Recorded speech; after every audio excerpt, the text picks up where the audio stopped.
Okay, hi. My name is Alexis, and I got health and aging for my presentation. In my research, I've found that there were three main areas in which we are guaranteed to age and guaranteed to have changes as we age. These were neurocognitive disorders, senses, and then the physical body and physical changes that come with aging. The scientific explanation of aging is that so much molecular and cellular damage has occurred that we are no longer able to sustain homeostasis and protect our body from infection as well as death. However, when you put this in the scientific lens, these changes are only loosely related to the chronological age of a person. There are an infinite amount of conditions, illnesses, and diseases that will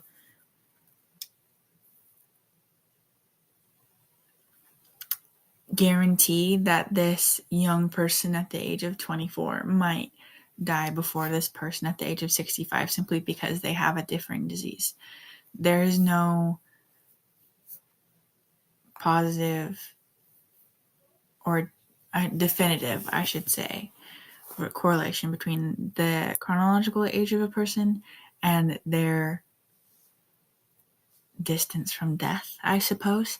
But there are geriatric syndromes, and these are the things that we are guaranteed to face as we age. And these are the things that I'll be discussing in this presentation.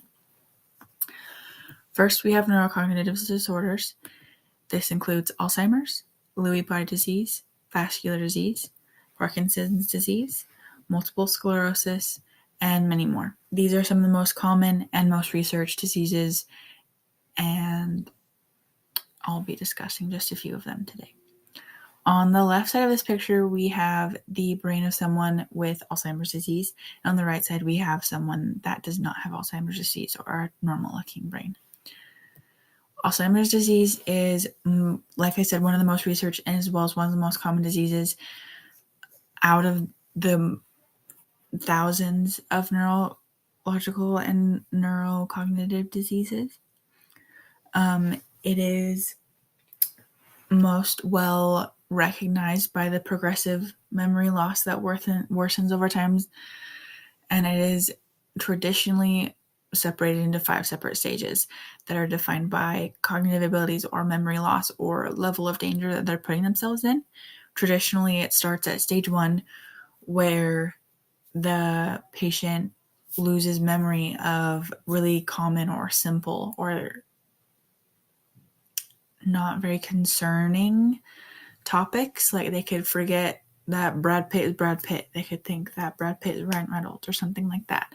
They could forget how to get home from work off the top of their head. They could forget what movies Brad Pitt has been in, stuff like that. The simple and not very concerning things will start to go away or fade in the early stages of Alzheimer's. And eventually they progress into stage 3 and stage 4 and stage 5, in which the patient starts causing harm to themselves because of the things that they're forgetting. And they kind of fall into a state that requires that they are taken care of, and they can no longer be left to fend for themselves, and they can no longer be independent. They have to be put in some sort of care, whether that's by a family or in some sort of nursing home. Then we have vascular disease. This can also just be referred to as a stroke. This is when there's a temporary obstruction of blood to the brain, and this results in a lack of oxygen getting pumped to the brain. Sorry, I sneezed. And the signs and symptoms of strokes can be overlooked. These can include blurred vision, weaker paralyzed limbs, slurred speech, and mental confusion. And it is very often that the patient will be completely unaware that they even had a stroke. And it is because this first stroke that they were unaware of occurred that they will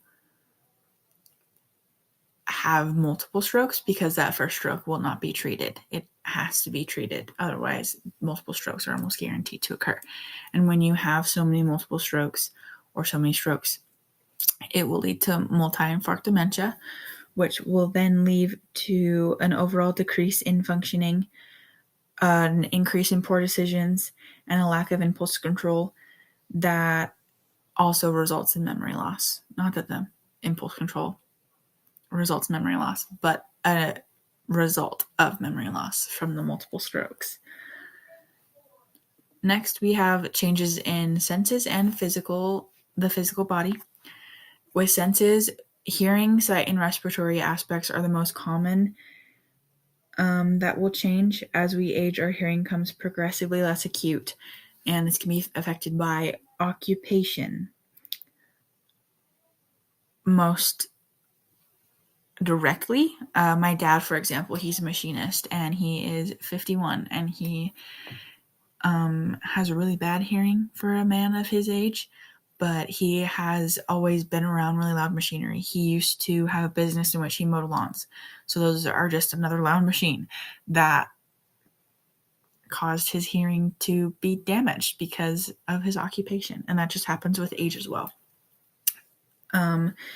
Then with sight, conditions like glaucoma are really common, cataracts, things like this are really common, just changes that occur as our eyes get older, and they're really unavoidable.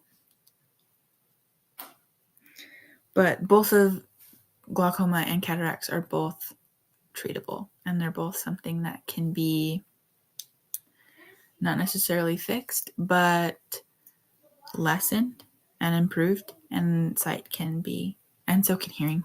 We obviously have hearing aids, things that can improve people's quality of life as they age.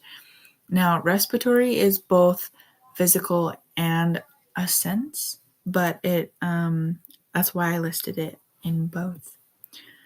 But as we age, the oxygen distribution in our body can reduce up to 4% per decade. And if you are a person that smokes or lives in a particularly poor air quality community, this reduction in oxygen distribution will increase, and it can increase up to 10%. And if that happens at 65, you could be wearing a oxygen mask, and you could need that oxygen mask to live and to ensure that you are getting enough oxygen to your brain, to your bones, to your blood, all of it. Then we have the physical changes. Osteoporosis is a really common bone disease that comes with aging. The density of the bones, the density and the size are both affected. This can also affect the height. That's why a lot of older people shrink or become hunchback, because their bones are becoming smaller and really disintegrating, for lack of a better word. And their bones are no longer able to carry what they once were, and it makes breaking or overall injury much more common. And it's a very common concern that comes with just natural aging. Then we have mental and cognitive changes outside of neurocognitive disorders. These can just be simple memory loss, nothing as severe as Alzheimer's. And then so many other conditions that are completely separate of neurocognitive disorders that just happen as we age. Now, how can we age in a healthy way? How can we not prevent, but reduce and slow aging in a healthy way without trying to cheat death? I found 3 really important points. The first of these being to encourage an independent mindset in those over 65.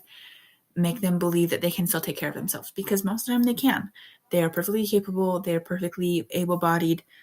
But because they are over 60, or because they're 65, or however old they are, they feel like they can't and they shouldn't be able to.